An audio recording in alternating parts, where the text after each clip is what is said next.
உலகத் தமிழ் ஆர்வலர்களுக்கும் தமிழ் நெஞ்சங்களுக்கும் யாவருக்கும் அமிழ்த தமிழுடன் வணக்கம். குறுந்தொகையில் பெண்பார் புலவர் வெள்ளி வீதியார் இயற்றிய ஒரு செய்யுள்.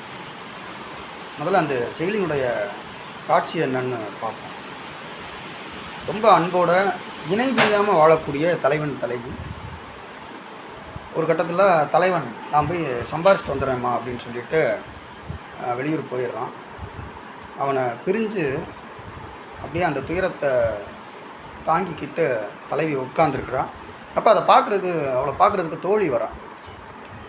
இப்படி தனிமையாக இப்படி துயரமாக உட்காந்துருக்குற அந்த தலைவிக்கிட்ட வந்து தோழி கேட்குறான், நீங்கள் 2 பேரும் எவ்வளோ ஒற்றுமையாக இருப்பீங்க, எவ்வளோ ஒருத்தர் எவ்வளோ அன்பாக இருப்பீங்க. இப்போ அவன் சம்பாரிச்சிட்டு வரேன்ட்டு போயிட்டான். இன்னைக்கு எப்போ வரானோ தெரியல. எப்படி நீ இந்த பிரிவை உன்னால் தாங்கிக்க முடியும்னு எனக்கே தெரியலை அப்படின்னு சொல்லி இந்த தோழி சொல்கிறான். அப்போ இந்த தலைவி சொல்கிறான், இல்லடி, அவர் பிரிஞ்சு போயிருக்கிறாரு, சம்பாதிக்கிறதுக்கு தான் பிரிஞ்சு போயிருக்கிறாரு அப்படின்னு ஒரு மாதிரி நான் தேத்திக்குவேன். ஆனாலும் அந்த பிரிவு வந்து ரொம்ப கொடுமையானது தான். அதை கூட நான் ஒரு மாதிரி சமாளித்து தாங்கிக்க முடியும் என்னால். ஆனால் இன்னொரு விஷயந்தான் என் மனசை ரொம்ப அரிக்குது, என்னால் தாங்கிக்க முடியலை அப்படிங்கிறான். என்னம்மா அது அப்படின்னு சொல்லி தோழி கேட்குறான். அப்போ தலைவி சொல்கிறான்,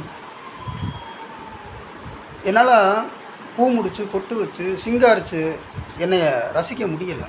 இந்த அழகு அப்படி எனக்கும் பயனுடையதாக இல்லை. சரி, இந்த அழகு யாருக்காக? முக்கியமாக என்னுடைய தலைவனுக்காக. இதை ரசிக்கிறதும் இந்த அழகை சொந்தம் கொண்டாடுவதும் அவன் ஒருத்தன் தானே. அவனுக்கு இப்போ இது பயன்படாமல் இந்த அழகு வீணாத்தானே இருக்குது என்கிட்ட. ஆனால் அது மட்டுமா, இந்த அழகு இன்னொரு ஒரு நோய்க்கு இரையாகி கொண்டு இருக்கிறது. அது என்ன நோய்னா உனக்கே தெரியும். தலைவனை பிரிஞ்சிட்டோம்னா பசலை அப்படிங்கிற ஒரு நோய் நம்ம மேனியில் படரும் இல்லையா? இப்போ அந்த படறுதலுக்கு அந்த பசலை வந்து இந்த என்னுடைய அழகை நாளுக்கு நாள் அப்படியே தின்னுக்கிட்டு இருக்கு. அப்படி தான் அந்த கொடுமையை தான் நான் அனுபவிச்சுக்கிட்டு இருக்கேன். இந்த இதுலேருந்து என்னை காப்பாற்றுறதுக்காவது அவன் சீக்கிரம் வரணும் அப்படின்னு தான் நான் நினைக்கிறேன். இதுக்கு உதாரணமாக சொல்லணும்னா, பசுவுடைய பால் ஒன்று அதனுடைய கண்ணுக்குட்டிக்கு குடிக்கிறதுக்கு உணவாக பயன்படணும். இல்லையா, ஆயர்கள் வந்து அந்த பசுனுடைய பாலை கறந்து மக்களுக்கு விற்பனை செய்வார்கள். அதை மக்கள் குடிப்பாங்க. அப்படியாவது அவங்க பசி ஆற்றுறதுக்காவது அந்த பசுவினுடைய பால் பயன்படணும். இந்த ரெண்டுக்குமே உதவாமல் வெறுமனை வீணாக தரையில் அந்த பசுவினுடைய பால் சொரிந்து அது சிந்து வீணாக போச்சுன்னா அது எப்படி இருக்கும்? எவ்வளோ பெரிய கொடுமை. அந்த மாதிரி தான் இப்போ என் அழகினுடைய நிலையும் எனக்கும் பயன்படாமல் என்னுடைய ஐயாகிய இந்த தலைவனுக்கும் பயன்படாமல் பசலே அப்படிங்கிற நோய் தின்றதுக்கு பயன்பட்டுக்கிட்டு வீணாக போய்கிட்டு இருக்கு. அந்த கொடுமை தான் என்னைய வாட்டி வதைக்குது அப்படின்னு சொல்லி அவள் சொல்கிறான். கன்றும் உண்ணாது களத்தினும் படாது நல்லான் தீம்பால் நிலத்து உட்காங்கு எனக்கும் ஆகாது என் ஐக்கும் உதவாது பசலை உணியர் வேண்டும் திதலை அல்குலென் மாமை கவிஞர். இந்த வரிகள் தான் அவளுடைய அந்த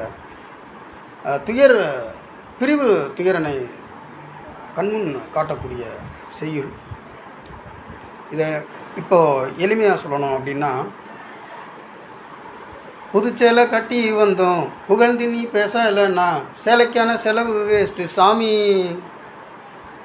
ஒருவனுக்கு ஒருத்தி என்று வாழும் நம்ம தமிழ் பண்பாட்டின் உச்சகட்டம் இது.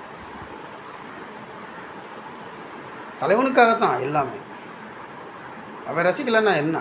இதுதான் கற்புடைய பெண்டிரின் குணம். இதே செய்யுள். இந்த செய்யுளை நீங்கள் ஒரு பாட்டில் கூட கேட்டிருப்பீங்க. கன்றும் உண்ணாது களத்தினும் படாது நல்லான் தீம்பால் நிலத்து உட்காந்து எனக்கும் ஆகாது என் ஐக்கும் உதவாது பசலை உணியர் வேண்டும் திதலை அல்குலென் மாமை கவிஞை. அப்படியே கரக்கமாக சொல்கிற மாதிரி வரும். தீண்டாய் மெய் தீண்டாய் தாண்டாய் படி தாண்டாய். எந்த பாட்டுன்னு தெரியுதா? தீண்டாய் மெய் தீண்டா தாண்டா படி தாண்டா உன் விரல் வந்து என்னை மீட்டியதோ. இந்த பாட்டு வருது இல்லையா, அதில் இந்த குறுந்தொகை செய்யுள் தான் எடுத்து ஆளப்பட்டிருக்கிறது. இன்னும் நிறைய தமிழ் அமுதத்தை பருகுவோம். சப்ஸ்கிரைப் பண்ணுங்கள், லைக் பண்ணுங்கள், கமெண்ட் பண்ணுங்கள், ஷேர் பண்ணுங்கள். தொடர்ந்துருங்கள் அமிழ்த தமிழுடன்.